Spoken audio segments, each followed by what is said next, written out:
everyone, and welcome to The Bark. I'm Jacob Mummert. And I'm Jacob Markeski. We have a great show planned for you guys this week. That's right, Jacob. We have our interview with Butler baseball star Tyler Houston, and our very own Zach Horo learns lacrosse. But first, let's tip off the show with some college basketball. March Madness is fast approaching, and with the middle of the Big East being so crowded, it's hard to decide which teams will be dancing in March. Bark reporter Olivia Frizop is with Colin Perry for more. The Butler Bulldogs men's basketball team coming off a 93-70 win on senior night. They've got 2 more games left in the regular season in Big East play. Right now, Olivia, they're in a log jam, tied for 3rd place with Creighton Seton Hall and Providence. I just think those last 2 games are definitely going to be big. I mean, Butler plays Seton Hall, and with 4 and 5, that can go either way. And even St. John's can pull out another win. They beat Nova, they beat Duke, so anything could happen against St. John's, especially at home. We lost them last year playing there, so this year, hopefully not the same result, but you never know with them. We've got just 2 more games left in Big East play for everyone from top to bottom. So let's take a peek at what our projected Big East tournament bracket should look like. And here, Olivia, you've got DePaul at the 10, St. John's at the 9, Georgetown in the 8.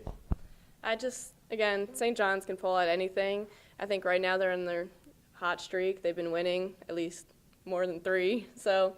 And just DePaul at 10, I don't see them pulling anything out. I don't see them winning. I don't even see them beating Marquette, really, and that's not saying much. Marquette has not had that great of a year compared to other years. So those playing games should be interesting. DePaul did just beat Marquette, so that rematch would be fun to watch. Then you talk about Thursday in the quarterfinals. You've got Butler at a 4 seed, so they come in a little bit above everyone else. In that matchup against Providence, a game where Butler has won once, Providence has won once.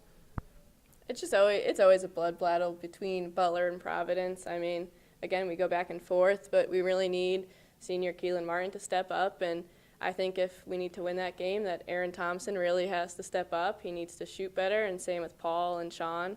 So if those 3 players and Keelan Martin continues with his 20 points, that we should be good and beat Providence, but you never know with them. It'd be a rematch from 2 years ago in the tournament where Butler lost to Providence. The Bulldogs still looking for their first ever Big East tournament win. That would be a big one as well. Then again, you've got your top 2 seeds. Xavier keeps the number 1 spot. Nova takes the 2 seed. Just Nova has been losing recently, which is surprising to them. Creighton had just beaten them. So we see that Nova doesn't play too well on the road, or maybe they're just getting frustrated with themselves. Their key players haven't really stood out too much this whole year, actually. Jalen Brunson has not been putting up numbers he's normally used to. So that's definitely different. And Xavier with the 1, I mean, they're just pulling out wins all over the place. They're doing really well playing as a team, frustrating a bunch of teams. So. All right. Who do you think is going to take home? I guess you could write it in. Who you got your winner for the Big East? This is going to be a little different, but I'm going to have to go with Creighton. I think they could pull out a win. So the Creighton Blue Jays, they have been struggling as of late, but bounced back again last Saturday against Villanova. It should be a really fun Big East tournament in a few weeks. It should be a fun last week of the regular season. The Butler women's basketball team had 3 games on the road last week as they head toward the end of their season. Jacob Mummert has the highlights. The women's basketball team played their final 3 games of the season this past weekend. The Bulldogs won the first road match against Providence, but lost the next 2 against Creighton and Xavier to round out the year. In Rhode Island, the Bulldogs won 69-48, with junior guard Michelle Weaver scoring a career-high 20 points. 3 other Bulldogs joined her in double figures. Redshirt junior guard Whitney Jennings scored 14 points, with sophomore guard Kristen Spolier not too far behind with 13. Junior forward Tori Schickel rounded out the quartet with 12. The Bulldogs out-rebounded the Friars in the win 42-34, with graduate guard Iman Lathan hauling in 10 boards. The Bulldogs were also active defensively with 18 steals. The next game didn't go as well. The Bulldogs continued their road trip in Nebraska, matching up against the Creighton Blue Jays. The Blue Jays celebrated their seniors this game and had a lot of momentum early, with 7 different players scoring in the first quarter. Schickel led the Bulldogs in scoring with 20, and Jennings was the only other scorer in double figures with 10. The Bulldogs stayed close the entire game with only a 5-point deficit at halftime. However, in the third, the Bulldogs went 5 whole minutes without scoring a basket. A late run by the Blue Jays closed out the game with Creighton winning 64-55. The Bulldogs tried to stand tall in their final game of the season, but couldn't pull out the win in Ohio. The Musketeers beat the Bulldogs in a close one, 57-54, with some help from the foul line in the fourth quarter. Jennings had a career high in scoring with 15. Spoyer and Schickel joined her as the only other Bulldogs in double figures, with 12 and 10 respectively. Schickel extended her efforts across the box score, notching 7 boards and a pair of assists, steals, and blocks. The Bulldogs will look to bounce back when they face Providence in the opening round of the Big East Women's Basketball Tournament this Saturday. The Butler baseball team has opened their season with a perfect 8-0 record. A big part of that success is from 2018 Big East Preseason Player of the Year, Tyler Houston. Our Bark reporter Jacob Marketsky takes us to Bulldog Park to interview Tyler. You guys had a huge turnaround year last season. How are you going to build on that success for this year? I would say we had a good start with it this past weekend. We won all 4 games. So just building off that, working each day, knowing that our end goal comes at the end of the year and not now. So just working towards one goal towards the end of the year, I think is going to be good for us. Awesome. So being named Big East Preseason Player of the Year has to be a huge honor for you. What does that mean to you? It obviously, it feels good, but it's nothing that I strive to accomplish for. It's something that, they come out with them at the beginning of the year, but it doesn't really mean anything. And so I just know that me and my teammates will continue to work hard, and as long as we're all working towards that same goal, I think we'll end up where we want to be.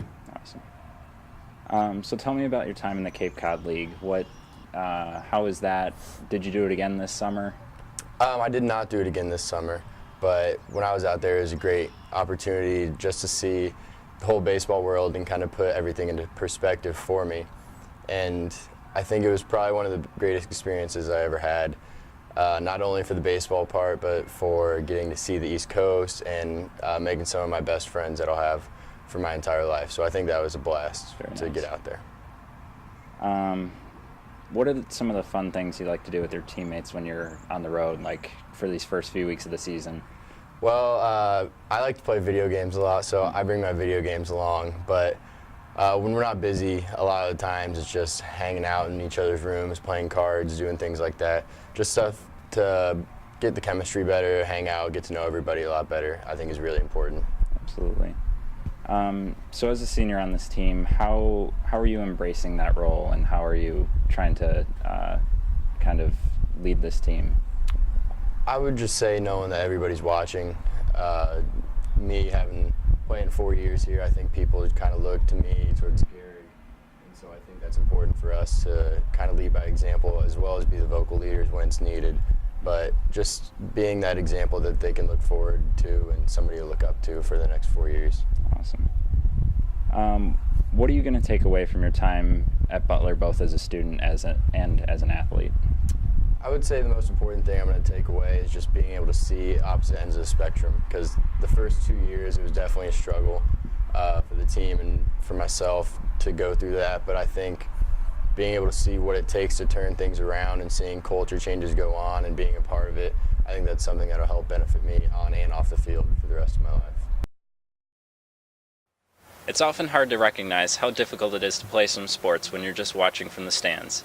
Bark reporter Zach Horrell experienced this firsthand when he tried lacrosse last week. Alright guys, I am Zach Horrell. I'm here with Mary Davide, a sophomore defender for the women's lacrosse team, and she is going to teach me how to play lacrosse. So, Mary, what are the 3 fundamentals to lacrosse when you're learning? Being gentle with the ball, when you're about to catch it, make sure you're giving, and then releasing, hand on the bottom of the stick, hand about right here, and then bringing it far behind you, and then throwing and follow through. Follow through, yeah. Well, let's get started. I'm going to learn how to play lacrosse.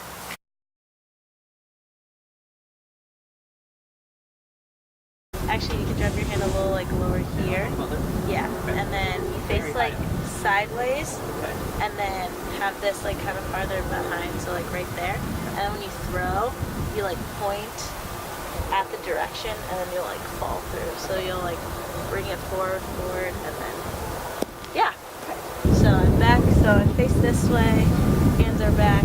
That's facing forward, and then you throw, and then. So when I'm throwing, you're here, bring it, and then you just kind of fall through. Okay. So you'll push this down, and it'll be like on the opposite side, so it's like a big rotation. So like this? Yeah. Right here, and then right there. Perfect. And then you'll go forward, fall through. Yeah, just like that. Yeah, that was really good. Perfect. We're off to a good start.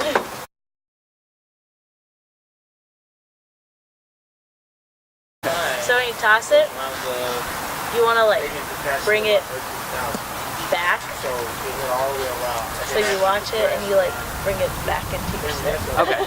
Still like holding it like You normal kind of, or? so when you ask for the ball, you kind of show your stick. Okay. And then, yeah. So I want it. I want it. And then toss. Yeah. Hey! Walk on a lacrosse team. Yeah.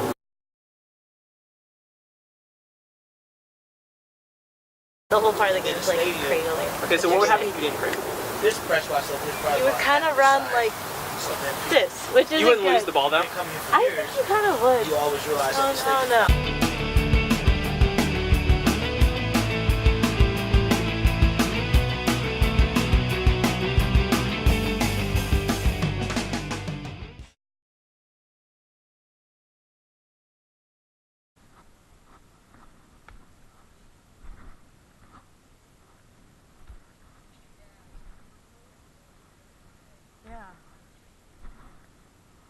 So, I have finished about 30 minutes worth of lacrosse training. I think I did really good. Mary, how did I do? You did really good. Okay, so if I walked onto the lacrosse team right now, would I get on the team?